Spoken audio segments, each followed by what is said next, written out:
Many people assume that public schools, especially JPS, are only asking for full funding of MAEP for raises or other such frivolous ideas. The 2014 funding formula for JPS was reduced by $14,062,382. Do our children deserve those funds? Absolutely they do. Here is food for thought.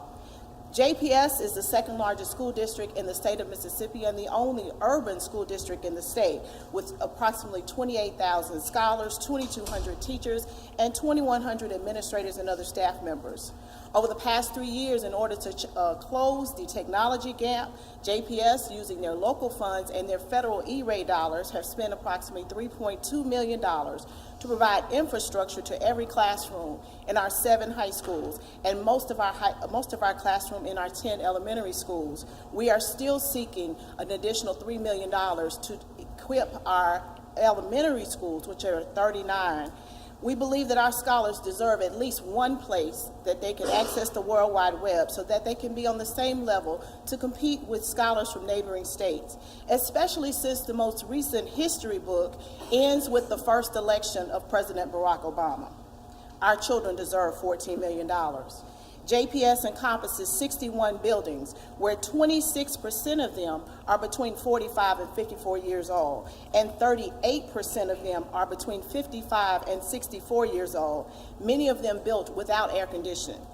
So what do we do when our air conditioning goes out at work? We go home.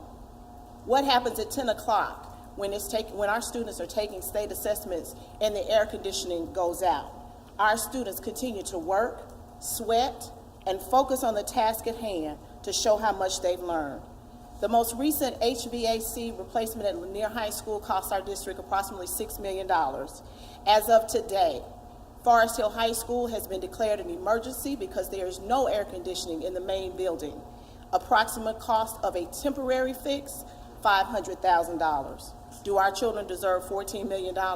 Absolutely. Jackson Public Schools runs approximately 366 school buses every day, transporting approximately 22,000 children, many of them between the ages of 4 and 5. 42% of those buses are between 15 and 22 years old.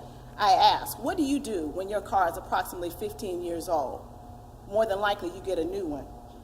Buses cost approximately $87,000, so let's do the math. 150 buses times $87,000, $13.4 million. Our children deserve $14 million.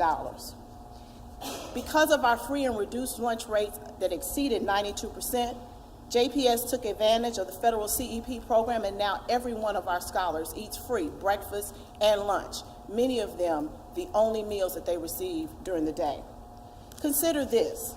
In 2011, due to financial constraints and lack of funding, JPS reduced budgets, eliminated approximately 40 second-grade teacher assistants. Those are the ones who could assist our children as they prepare for the third grade infamous reading gate.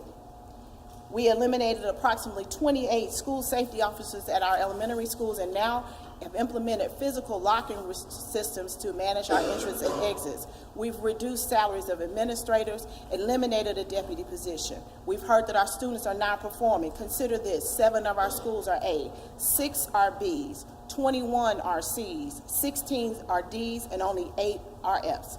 I have not even touched on our approximate 3,000 students with special needs, our 1,200 students identified as homeless, and I've not touched our overage population who are served at Henley Young, Capital City, and I've not even discussed about the drain of our charter schools are taking on our local and MAP dollars.